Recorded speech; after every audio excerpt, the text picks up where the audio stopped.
ఘనమైన చరిత్ర, ప్రాచీన నాగరికత, అద్భుత పురాణ ఇతిహాసాలు, ఎన్నో వీరగాథలు. వీటన్నింటికంటే చరిత్రకారుల్ని అత్యంత ఆశ్చర్యపరిచింది ఒకటి ఉంది.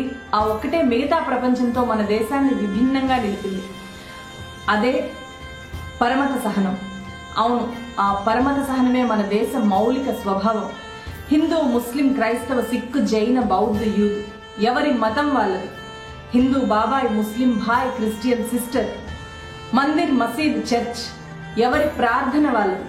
మతం పూర్తిగా ఒక వ్యక్తిగత విశ్వాసం.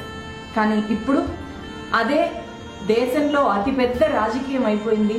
4 గోడల మధ్య మనం పూజించే దేవుణ్ణి పార్టీ జెండాల మీదకి తెచ్చేశారు.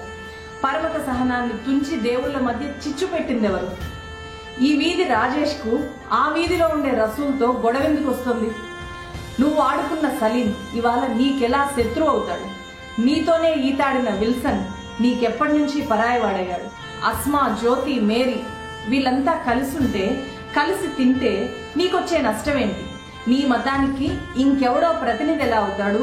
ఈశ్వరుడు, అల్లా, యేసు ఈ దేవుళ్ళంతా రాజకీయ ప్రతినిధుల్ని ఎందుకు కోరుతారు? ఒక్కసారి ఆలోచించు. వాడు నీ మతంతోనే నీపై విష ప్రయోగం చేస్తాడు. నువ్వు బలవంతుడివి అంటూ నీ చెవిలో పువ్వు పెట్టి వాడు పీఠమెక్కుతాడు. నువ్వు బలహీనుడివి అంటూ నీ చేతికి ఒక పతంగినిచ్చి వాడు పైకి ఎగురుతాడు. వాడి లక్ష్యం నీ అభివృద్ధి కాదు, వాడి అధికారం మాత్రమే. ఇది గుర్తించు.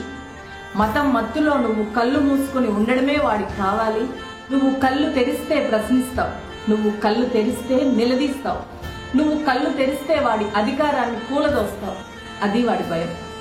అందుకే నీలోకి మతాన్ని ఎక్కిస్తాడు. ఆ పైన నిన్ను వాడికి కావాల్సినట్లు ఆడిస్తాడు. ఎన్నికలు వచ్చిన ప్రతిసారి వాడి ఏకైక ఆయుధం మతం మాత్రమే. అదే ఆయుధంతో ఈసారి కూడా మళ్ళీ వస్తున్నాడు. నీ వైపే దూసుకొస్తున్నాడు. మేలుకో మిత్రమా, మేలుకో. త్వరగా తేరుకో. నిన్ను నువ్వు కాపాడుకోవాలి, నీ దేశాన్ని కూడా నువ్వే కాపాడుకోవాలి అనే విషయాన్ని గుర్తుపెట్టు.